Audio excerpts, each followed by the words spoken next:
And how about the North? Were you guys cool with that Packers winning with the Lions in second?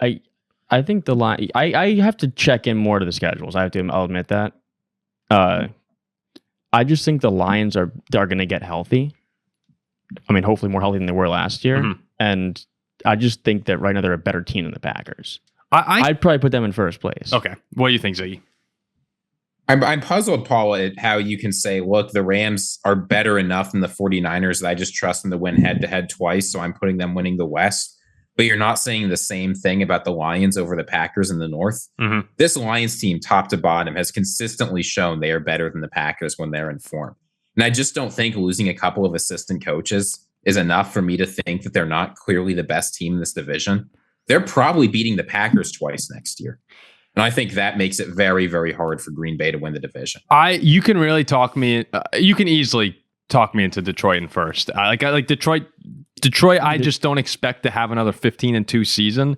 What I'm looking at with them is I do think that last year had a bit of that magical feel to it where they were what, like 5-0 or something, maybe 5-1 in one score games. They were very good. I mean, they blew out teams, but they also had quite a few games. I'm thinking Houston. I'm thinking the Vikings game-winning drive. I'm thinking the Chicago Thanksgiving game, Green Bay later in the season, like where they executed great at the end of games. But I did think that there was a bit of that, they were the it team. And I can see that pulling back a bit. I also think that Jordan Love getting healthier is a big deal. And that's something we're not talking a lot about right now, is that the Packers should be even better, despite not necessarily making an offseason move of note, which a lot of the fans wanted to see.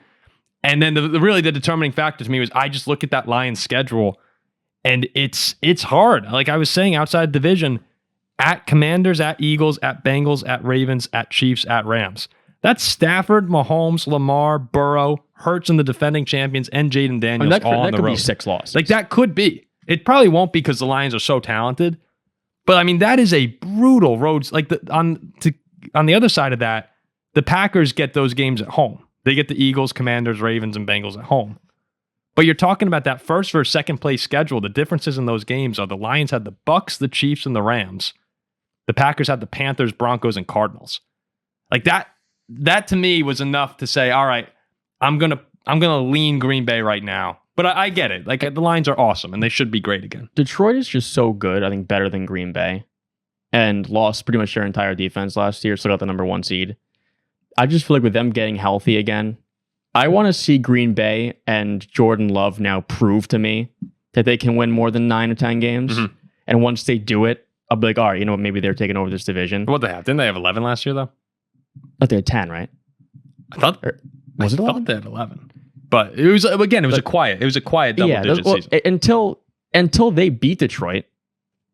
And You're not taking them. I'm not going to take them. Yeah, I just believe Detroit's just a better team than Green Bay. I came close. I really did come close. Ziggy. Do you know what I'm going to say? Oh, you came close. Just say it, Paul. I actually think the Vikings have a chance to win the North. I really do. I mean, I think every team has a chance to win the North. Oh, yeah, McCarthy's good. This is far and away the most competitive division in football. The Bears could win the North next year. No, they can't. If McCarthy's good, the Vikings could, though. I don't think the Bears... I mean, the Bears have a shot. You've seen this multiple times where the Bears have a crummy quarterback. They make a bunch of additions around them, and they sneak their way into winning the division. No, if you think the Lions, Packers, and Vikings are all going to beat up on each other, the Bears were in close in a lot of games of those teams last year and should be a lot better. They could sneak their way up to the top. Oh, no, it's an absolutely loaded division. And I was, again, as of 11 o'clock this morning, I had the Packers winning with the Vikings in second and Detroit in third. I sent it over to you guys. I sent it over to our good buddy Tom Monroe, big Lions fan. I said, I'm going to get eviscerated by Lions fans. The schedule strictly? The reasoning? Yeah. Yeah. I think, yes, it's the schedule, mostly the schedule, but also, and because the Vikings have a lot of those games. So the Vikings hosting the Commanders, if JJ McCarthy's decent, I think we should win that game. I really do think we should win that game at home. Whereas Detroit on the road in Washington, that's a tough game. I think they can lose that. So I'm looking at those situations where, maybe the Vikings get a game or two. Ultimately, it's going to come down to can the Packers and Vikings beat Detroit, like you were saying. They haven't been able to do it. And if Detroit continues to dominate them the way they have, then it's going to be a problem. But where does Detroit dominate? on the lines, and the Vikings had the most successful offseason of anyone outside of maybe Chicago building up their lines. So I think that the Vikings and Bears especially built their teams this offseason to go and beat Detroit because they've been dominated up front in those matchups. And I think they're ready to go. It's just a matter of, yes, for both those teams, you got the young quarterbacks that need to step up. And that's ultimately why I pulled back on the Vikings. Was it felt I was being a little too biased he hasn't played a pro snap to go in on the Vikings and say, hey, they're going to beat the defending 1 seed in the NFC when JJ McCarthy hasn't taken a snap. That felt wrong. And I think our show gets a lot of credit for having legit takes. Unbiased. Unbiased. We try to have unbiased takes. And that one felt a little too far for me. But I wouldn't be surprised. I mean, I have the Steelers in Super Bowl every year. Yeah, yeah. Well, I think you're the exception. You're the other end of it. They don't really seem to mind. But does that reasoning make sense, Ziggy? The reasoning makes sense. I just don't buy the priors. Sweet. All right. So philosophically, that's a very Ziggy answer. Philosophically, what do I get on that paper? Like a B+ or something? You made an argument, you defended it, you considered an objection. That's probably an A-. Hell yeah. I mean, I'll take it. Is it in English? It's in English. It's in English. I'm really bummed out that the graphics didn't have the highlighted yellow. I was really excited about that. That's the thing, though. And I looked at it before we went on the show, too. In philosophy, isn't there necessarily no wrong answer? But as long as you have your argument and you can back it up, or am I totally wrong? What? What do you mean there's no wrong answer? That's Ziggy. If we're arguing something and you have your side, I have mine, and I come up with my reasoning and give reasons to back it up and support my argument. But what if you're wrong? Is there wrong? Or is it yes, just either there's an external world or there isn't. Either genocide is wrong or it isn't. I feel like either there are govening laws of nature or there aren't. Can you argue that genocide is right? I mean, we feel like this isn't the show for that. Can you actually argue that? Imagine you're a moral anti-realist who says nothing is wrong.